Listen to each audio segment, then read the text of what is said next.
भारत की चेतना के उस कालखंड के विषय में ज़रा आप सोचिए,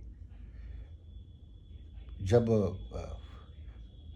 शंकराचार्य जी पहुँचे थे कुमारिल भट्ट से शास्त्रार्थ करने।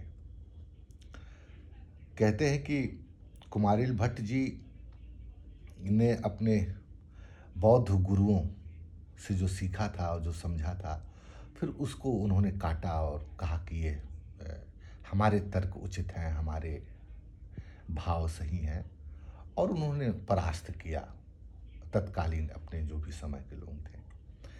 पर क्योंकि उन्होंने अपने गुरुओं को काटा था, इसलिए उसका क्षोभ कुमारिल भट्ट के हृदय में था। तो उन्होंने कहा कि मैंने गुरु द्रोह किया है, और इसके पश्चाताप के लिए उन्होंने देह को त्यागने का विचार बनाया। मृत्यु की तैयारी में लगे हुए थे। इधर शंकराचार्य जी आ जाते हैं और कहते हैं कि मैं भैया तुमसे शास्त्रार्थ करूंगा। तो कुमारिल भट्ट की अवस्था तो दूसरी है, इस वक्त वो मरने की तैयारी में लगे हैं। कहे भैया देखो, मैं तो इस अवस्था में नहीं हूं, तुम एक काम करो, मेरा शिष्य है मंडन मिश्र, तुम उससे शास्त्रार्थ कर लो, और अगर उसको हरा दिए, उसको परास्त कर दिए, तो समझो कि कुमारिल भट्ट हार गया।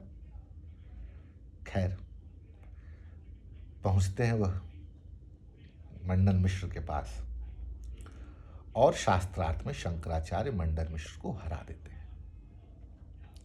कहते हैं कि यह सब चीजें उनकी पत्नी जो भारती थी देख रही थी। अब प्रशस्ति पत्र लेना है, क्योंकि वही उसकी निर्णायक थी। तो जब प्रशस्ति पत्र मांगने जाते हैं तो भारती कहती कि देखो, मैं उनकी अर्धांगिनी हूं, तुम बिना मुझे हराए कैसे प्रशस्ति पत्र ले सकते हो।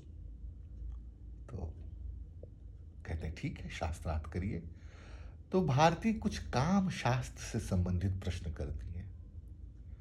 अब शंकराचार्य तो सन्यासी आदमी, उन्होंने गृहस्थ तो जीवन देखा नहीं था, स्त्री से कोई संपर्क नहीं था, तो क्या जवाब देते हैं।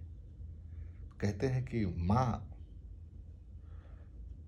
एक काम करिए, आप 1 वर्ष का समय दीजिए, मैं आपको इसका उत्तर दूंगा।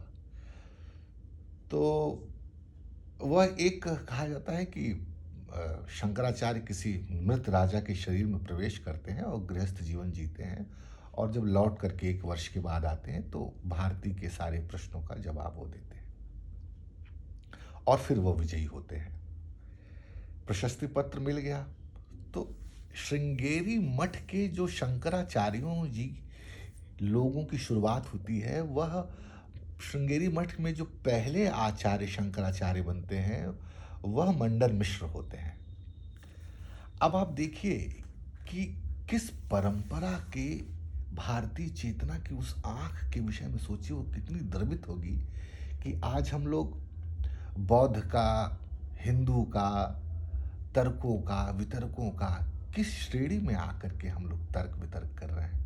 हमारे अंदर अपनी चेतना, अपनी परंपरा, अपनी तपस्या का कोई लेना देना नहीं रह गया है।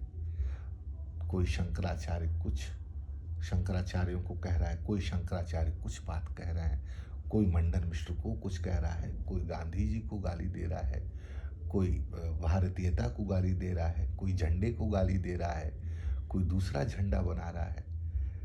तो भैया थोड़ा अपनी परंपरा को देख लो। मुझे लगता है कि थोड़ा भी तुमको भान होगा तो ऐसी मूर्खताओं की तरफ